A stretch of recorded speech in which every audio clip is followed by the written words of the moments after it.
Laura Malosetti nació en Montevideo, es doctora en Historia del Arte por la Universidad de Buenos Aires, investigadora independiente del CONICET y directora de la Maestría en Historia del Arte Argentino y Latinoamericano en el Instituto de Altos Estudios Sociales de la Universidad Nacional de San Martín. Es autora de varios libros y numerosos artículos sobre arte argentino y latinoamericano. Entre ellos, los primeros modernos, Arte y Sociedad en Buenos Aires a fines del siglo XIX, Cuadros de viaje y Colibadino. Es coeditora de Arte de Posguerra, Jorge Romero Brest y la revista Ver y Estimar, y de Impresiones porteñas, imagen y palabra en la historia cultural de Buenos Aires. Fue investigadora visitante en las universidades de Leeds e East Anglia de Reino Unido y del Instituto Nacional de Historia del Arte de París, profesora visitante de la Freie Universität de Berlín, de la Universidad de París, de la Universidad Autónoma de México, de la Universidad de la República de Uruguay, de la Universidad de San Pablo y de la de Mérida, de Venezuela, entre otras. Ha sido becaria de investigación de la Universidad de Buenos Aires, de la Association of Research Institute in Art History y becaria postdoctoral de la John Paul Getty Foundation. Bueno, gracias. Muchas gracias. Quiero agradecer mucho la invitación a participar en este congreso.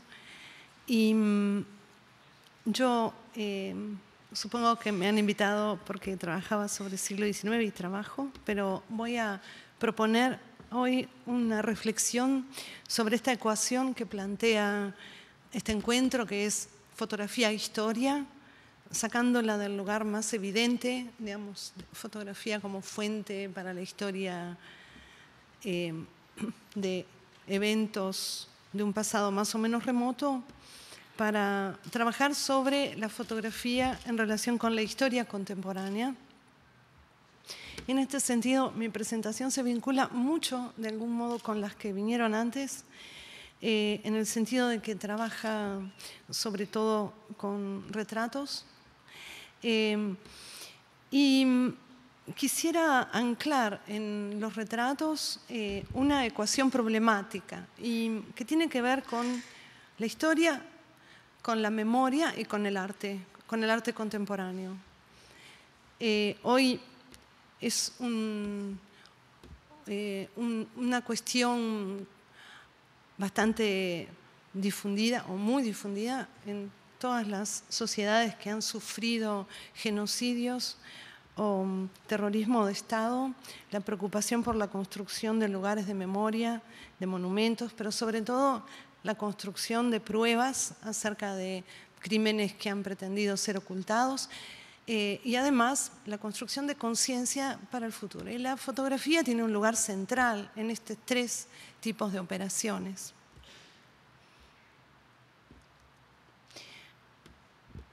Es más arduo honrar la memoria de los sin nombre que la de los renombrados. La construcción histórica está dedicada a la memoria de los sin nombre. Esta es una frase de Walter Benjamin, uno de quizá los investigadores y pensadores que más agudas reflexiones hicieron sobre ese wonder, esa maravilla de la que hablaba Grant Romer.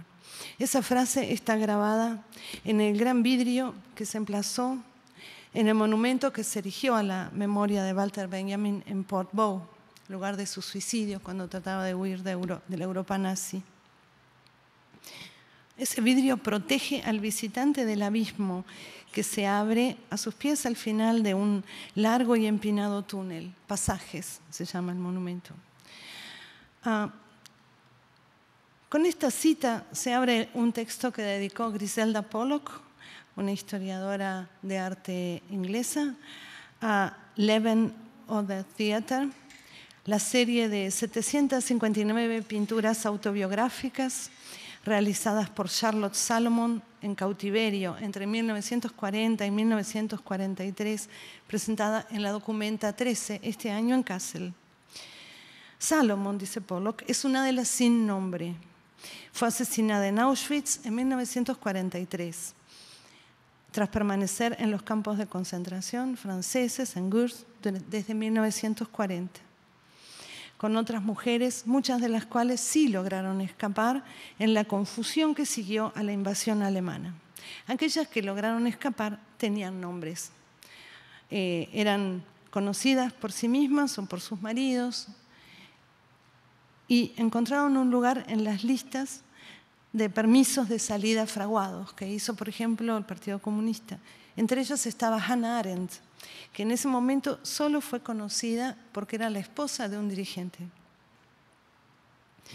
Desde la incomodidad que plantea la reflexión de Pollock, quisiera retomar una cuestión central respecto de las políticas del terrorismo de Estado, en particular en la Argentina, pero en muchos otros lugares, porque se vincula con otros masacres, genocidios europeos, africanos, asiáticos, y que continúan perpetrándose en nuestros días, y que se vincula fundamentalmente con la negación del individuo, es decir, con construcción de las víctimas en una masa indefinida.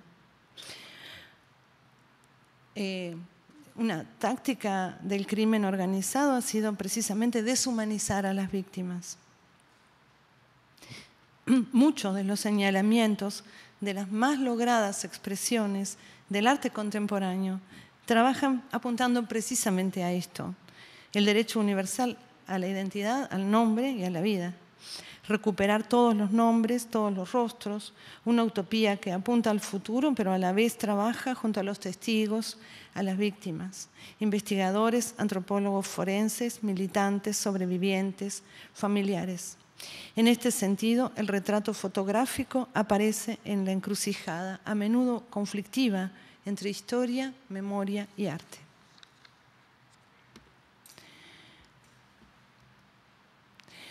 En marzo de 2001, en el suplemento literario Radar, se convocó a varios artistas y escritores a evocar sus recuerdos del golpe de Estado de 1976 en Argentina. Y allí Roberto Jacobi, un artista plástico y crítico, escribió recordando esa sensación de confusión abrumadora que vivió en aquellos días. Y cito: en lo más hondo del terror está la incertidumbre, la oscuridad. La tecnología de la desaparición llevó la incertidumbre al paroxismo. No hay rostros, no hay cuerpos, nada ha sucedido, todo es duda y sospecha, invisibilidad e impotencia. La incertidumbre es tal vez la peor marca del genocidio en la Argentina. El Estado Nacional fue transformado en una maquinaria de secuestro, exterminio, procurando no dejar rastros ni dar cuenta de esos actos, hasta el día de hoy. ¿Se acuerdan? La famosa frase de Videla diciendo: no están vivos ni muertos. Aparecer, hacer pública una presencia suprimida fue y es una de las principales estrategias de la resistencia y los reclamos de verdad y justicia. En esta línea de reflexión quisiera volver a pensar en las tres estrategias simbólicas más efectivas y potentes en la Argentina, pero no solo allí, para otorgar visibilidad al reclamo de aparición con vida de los desaparecidos.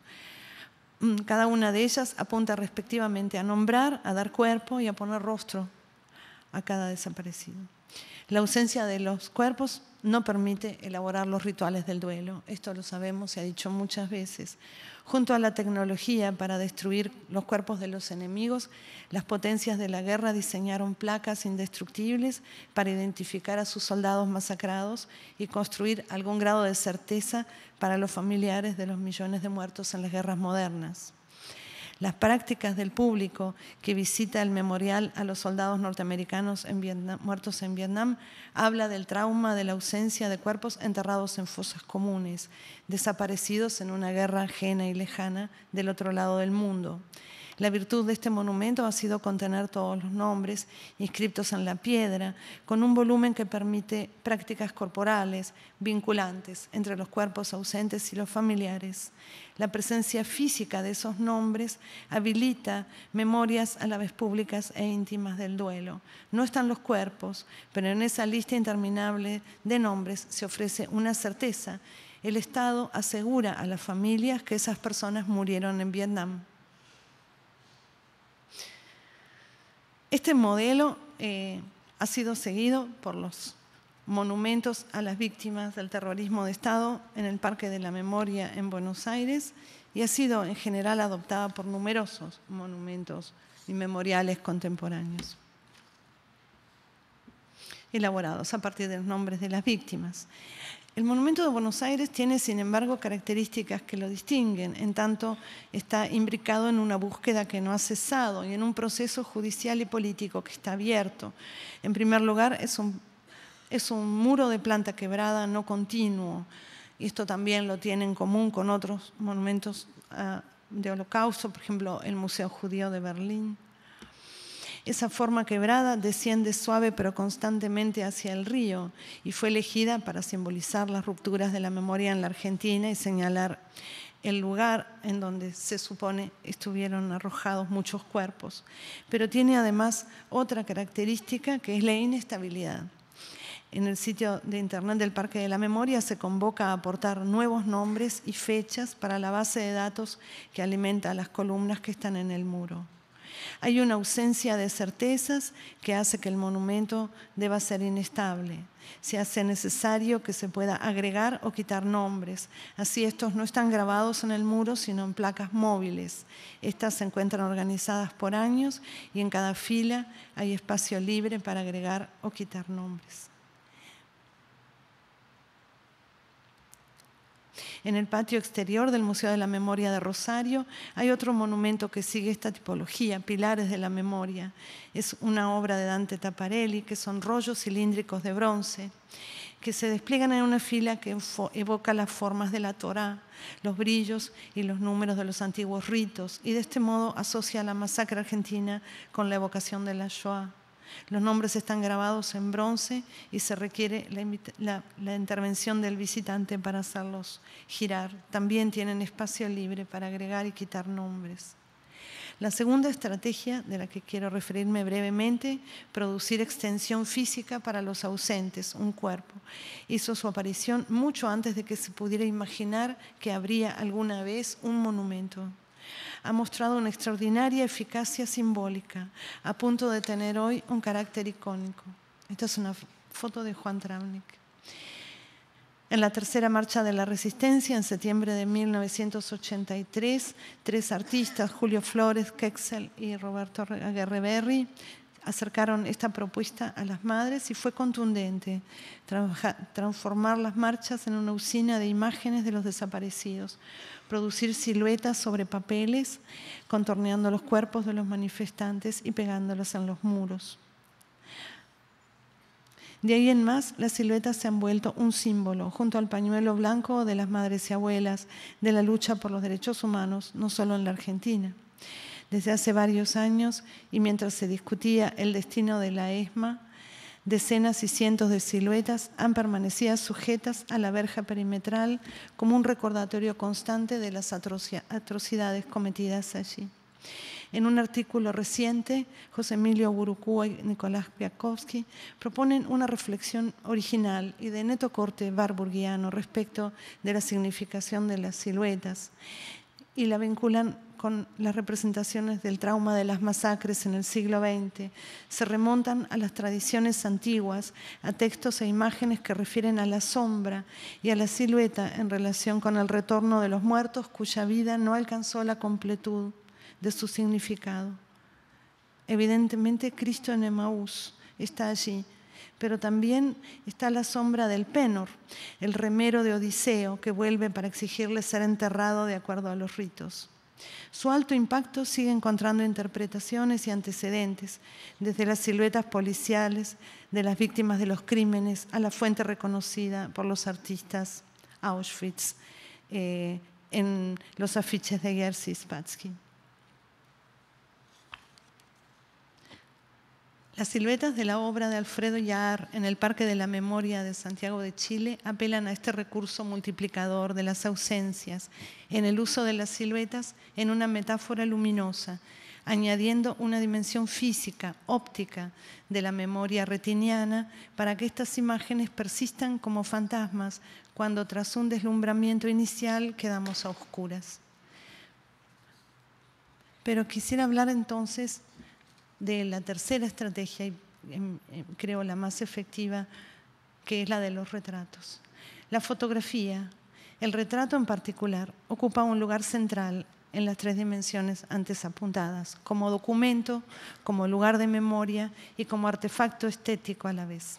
Se inscribe en esta encrucijada multiplicando sus potencialidades, como recurso de búsqueda ante todo, como evocación de los ausentes, en los avisos que publica el diario Página 12 desde su fundación, poniendo en tensión su dimensión simbólica y la intimidad de esas imágenes y de las palabras que las acompañan. Estas fotos siempre sorprenden al lector. No es posible acostumbrarse a ellas aún cuando vuelva a encontrarse una y otra vez la misma foto año tras año. Estos pequeños avisos que combinan palabra e imagen en las páginas del diario tienen una dimensión múltiple. Significan la continuidad de la búsqueda, pedido de ayuda para encontrarlos, pero también son pequeños obituarios. Padres, madres, hijos, amigos rinden homenaje a los seres queridos, a quienes se llora como si estuvieran muertos. Son fotos que ya tienen más de 30 años, de hombres y mujeres en general muy jóvenes, tomados o bien de los documentos de identidad o bien de celebraciones familiares en las que aparecen felices y sonrientes. Fue largamente debatido entre los familiares la elección de esas fotografías que harían pública la imagen de los desaparecidos. Se ponían en tensión en esas discusiones la doble naturaleza de documento y evocación afectiva de los registros. Las fotos de los documentos de identidad tenían un origen público. Los registros familiares, en cambio, ponían en escena la intimidad.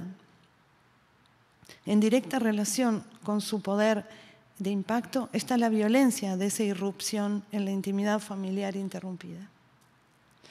Esas fotografías se publican acompañadas de la fecha de nacimiento y desaparición, algún poema, una breve carta, palabras de afecto, de dolor, de amigos y familiares. Están acompañadas de leyendas militantes, el gesto obstinado de reclamar aparición con vida. Pero también hay algo más.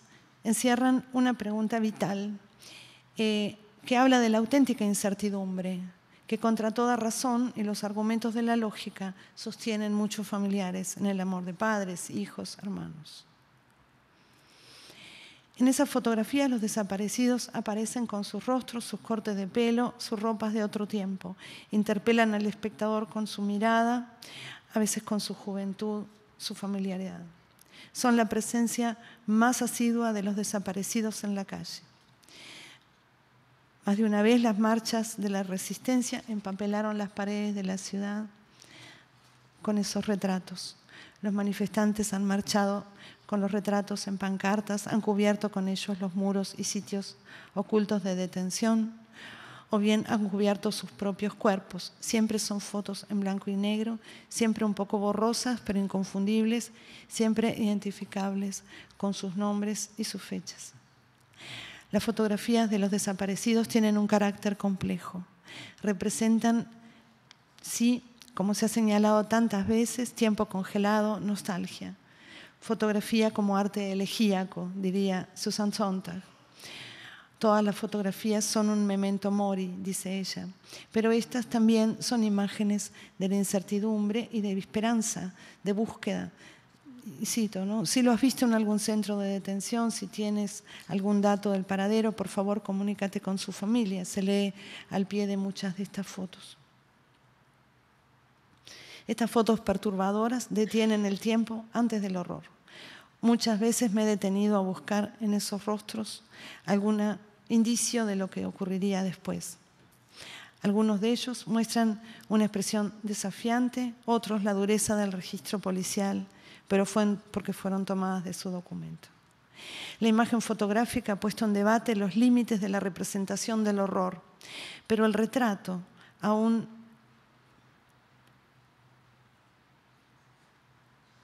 antes de la fotografía, antes de la invención de la fotografía, aparece como sostén y vehículo de los trabajos de memoria, asociado inevitablemente con el paso del tiempo y con la muerte. Es tal vez el rostro humano el que habla de un modo más directo a cada espectador y lo pone frente a la inmensidad aterradora de los crímenes. El rostro humano se levanta como barrera última contra todo intento de aniquilar y deshumanizar Aun cuando no se preserve el nombre, sin embargo, la singularidad de los rostros, la capacidad para recordarlos, la posibilidad de encontrar en ellos señales de identidad. Un conjunto de retratos de extraordinario valor documental, junto a un altísimo impacto emocional, son los pocos que se conocen tomados a los detenidos desaparecidos en los centros clandestinos de detención. Las Fuerzas Armadas siguen negando que hubiera registro alguno. Sin embargo, a través del relato de sobrevivientes y algunos archivos olvidados que no fueron destruidos, sabemos que hubo un registro minucioso del genocidio. Víctor Basterra, un fotógrafo que estuvo varios años desaparecido en la ESMA y que, al igual que otros prisioneros, fue utilizado como mano de obra esclava para producir documentos falsos, por ejemplo, logró sacar a escondidas negativos. Estas fotos, documentos para los cuales arriesgó su vida, sirven para demostrar que allí fue un centro de tortura y exterminio. Hay en ellas algunas fotos que fueron tomadas a prisioneros que siguen desaparecidos. Esas fotos producen la certeza de que ellos estuvieron allí, pero también son tal vez la imagen más perturbadora de la masacre. Esos rostros tienen huellas de sufrimiento y tortura, miradas opacas, aterradas. Uno de los jóvenes fotografiados, apenas un adolescente, es Fernando Brodsky. Su hermano Marcelo es fotógrafo y artista plástico. La publicó preservada de miradas distraídas, protegida por 8 hojas iniciales completamente negras, en el libro que dedicó a la polémica sobre el destino de la ESMA, una discusión abierta en marzo de 2004, cuando Néstor Kirchner anunció que el edificio sería transformado en museo de memoria.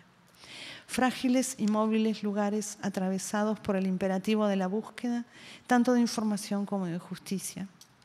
Han sido las imágenes, tengo 10 minutos, más eficaces para sostener las prácticas y ritos de memoria. No voy a leer más porque si no, no me va a alcanzar el tiempo. Aquí yo quería mostrar algunos ejemplos de los usos de fotografía que han hecho los artistas contemporáneos que han colaborado con la causa de derechos humanos. En 1988 fueron convocados por las abuelas todos los artistas más famosos, artistas plásticos y importantes que se habían vinculado con la lucha por los derechos humanos, y algunos de ellos habían perdido a sus propios hijos, como León Ferrari, Carlos Alonso, todos ellos pintores, escultores, Diana Dowek, Adolfo Nigro, Carlos Gorriarena, Luis Felipe Noé, Marcia Schwartz. Todos ellos renunciaron a su propia imagen para producir una exposición de fotografías de búsqueda. Y en el Centro Cultural Recoleta pusieron espejos junto a parejas que habían sido secuestradas con embarazados. Y esto ha sido un efecto muy fuerte porque había la posibilidad de verse y compararse y verse a esa edad o ver a aquellos que habían sido sus amigos, sus hermanos, y el paso del tiempo en la cara propia en relación con esas presencias que habían quedado allí. Las fotos producen el efecto más potente de presencia de los desaparecidos. Y acá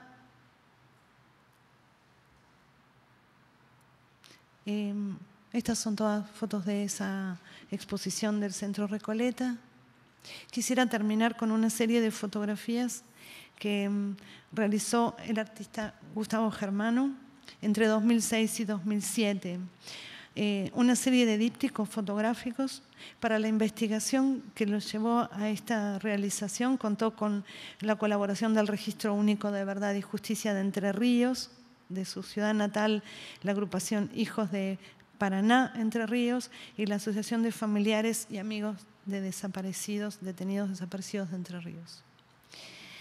Y son fotografías íntimas guardadas como recuerdos de momentos felices, y Gustavo hace presente al espectador la ausencia de los que fueron separados, tomando la misma fotografía 30 años después.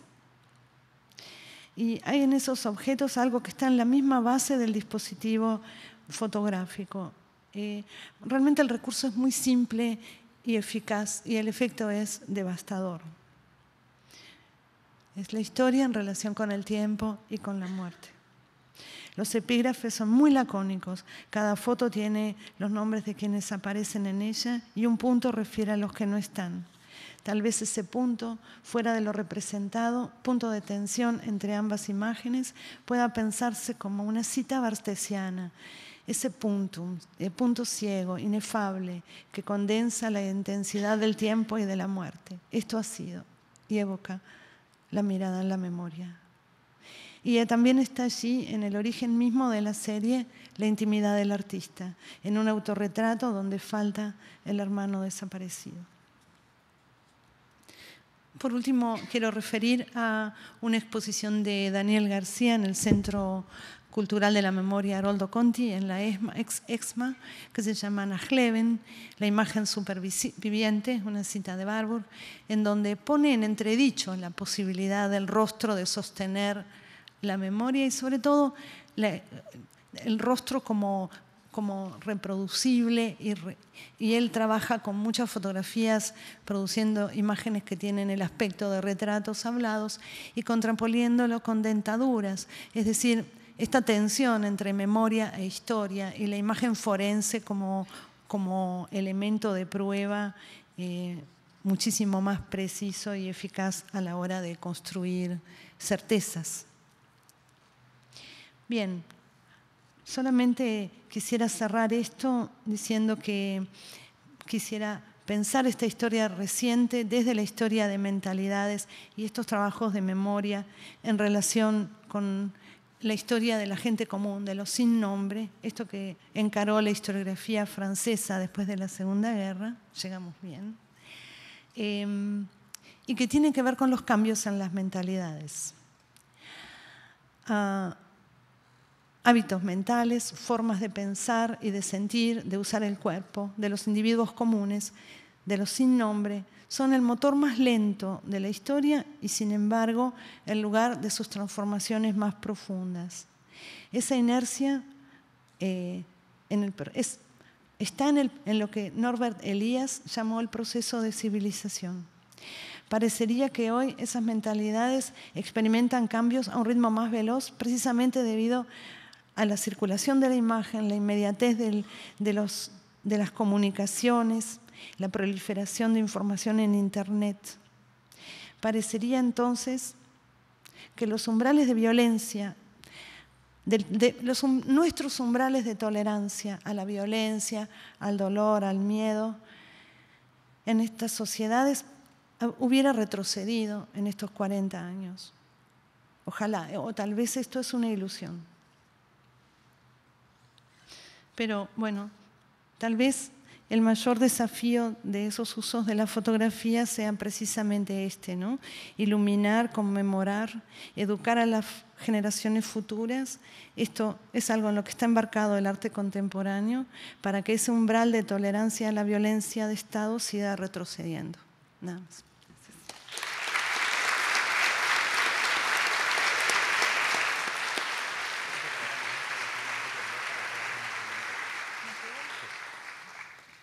Bueno, agradecemos a Laura y invito nuevamente a que se acerquen a Samuel y a Georgia para ver una ronda de preguntas que incluya las 3 conferencias.